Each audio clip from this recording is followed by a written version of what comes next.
Fala pessoal, trago hoje para vocês aqui um estudo publicado nesse ano, 2020, em fevereiro, bem recente, em que o objetivo do estudo foi analisar o efeito da posição do quadril na atividade eletromiográfica dos isquiosurais durante o exercício Stiff Leg Deadlift, que é o famoso stiff. Muito bem, para isso foram selecionados 14 sujeitos, 14 sprinters, né?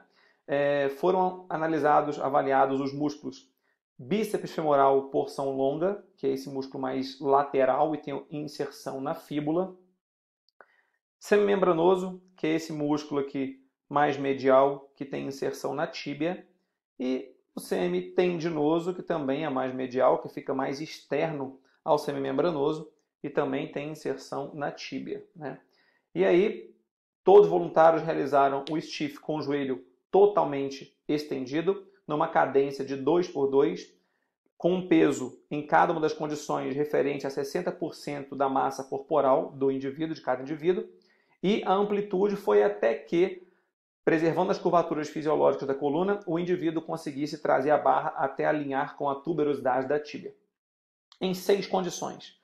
Primeira condição, a condição mais básica, ponto de partida, é a posição neutra, em que os pés estão voltados para frente, perfeitamente paralelos, com um afastamento equivalente a 20% da estatura do indivíduo. Quando comparado posições de afastamento, teve ainda uma condição chamada de abduzida, quando o afastamento foi referente a 40% da estatura do indivíduo, e o aduzido referente a 5% da estatura do indivíduo. Ainda tiveram comparações relacionadas à rotação do quadril.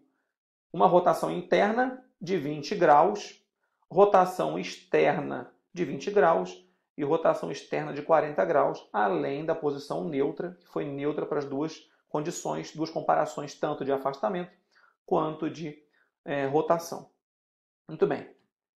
Os resultados foram bem interessantes e apresentaram o seguinte. Para o semitendinoso, na fase concêntrica, esse gráfico aqui é só da fase concêntrica, para o semitendinoso não teve diferença entre as condições de rotação. Para o semimembranoso, a condição de rotação interna gerou maior ativação do que a condição de rotação externa, de 40 graus de rotação externa. Para o bíceps femoral porção longa, a condição de rotação externa de 40 graus gerou uma ativação maior dessa musculatura do que quando comparado à rotação interna de 20 graus e a posição neutra, mas não foi diferente da posição de rotação externa de 20 graus. Quando analisado o afastamento dos pés, que é o gráfico, os 3 gráficos inferiores, foi observado o mesmo comportamento para os 3 músculos analisados, que foi na condição de abdução, de abduzido, na verdade, os pés, com um afastamento maior, houve uma ativação eletromiográfica maior dos 3 músculos quando comparado à posição neutra, mas não foi diferente da posição aduzido. Durante a fase excêntrica do movimento, quando analisado aqui o afastamento, não teve diferença entre as condições para nenhum dos músculos na fase excêntrica. Para o bíceps femoral porção longa, novamente, com a rotação externa de 40 graus, teve a maior ativação do que a rotação interna de 20 graus. Para o semitendinoso, da mesma forma, também não teve diferença entre as condições. E para o semimembranoso, a rotação interna gerou uma maior ativação do que a rotação externa, tanto de 20 quanto de 40 graus. Então, em suma, esse trabalho permitiu observar o quê? Para o bíceps femoral, a rotação externa, tanto de 20 quanto de 40 graus de quadril, gerou uma ativação maior do que na posição neutra durante a fase concêntrica. Para o semimembranoso, a rotação interna de 20 graus gerou uma ativação maior dessa musculatura do que quando comparado à rotação externa de 40 graus, tanto na fase concêntrica quanto excêntrica. Para o semitendinoso, quando analisado a rotação, não teve diferença alguma entre as condições. E que todos os músculos apresentaram uma ativação maior quando os pés estavam posicionados mais afastados, e essa ativação foi maior quando comparado à condição neutra, durante a fase concêntrica.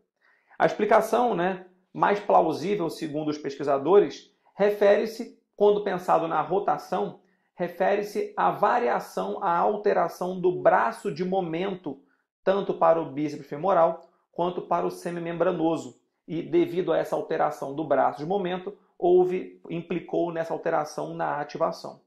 E quando analisado o afastamento, a abdução, a explicação mais plausível refere-se aos componentes de força.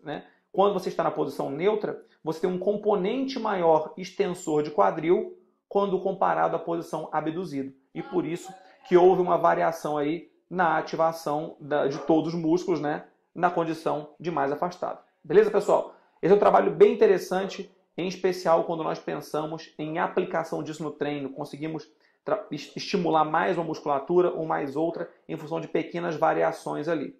Lembrando que isso é um trabalho sobre ativação muscular, não é um trabalho sobre hipertrofia. Mas é um ponto de partida e o trabalho foi muito bem conduzido, bem interessante. Espero que vocês tenham gostado desse trabalho. Quem tiver no Instagram por aqui, deixe seu comentário. Quem tiver no meu canal no YouTube e no Telegram, se inscreve no canal e também deixe seu comentário lá. Forte abraço e até o próximo.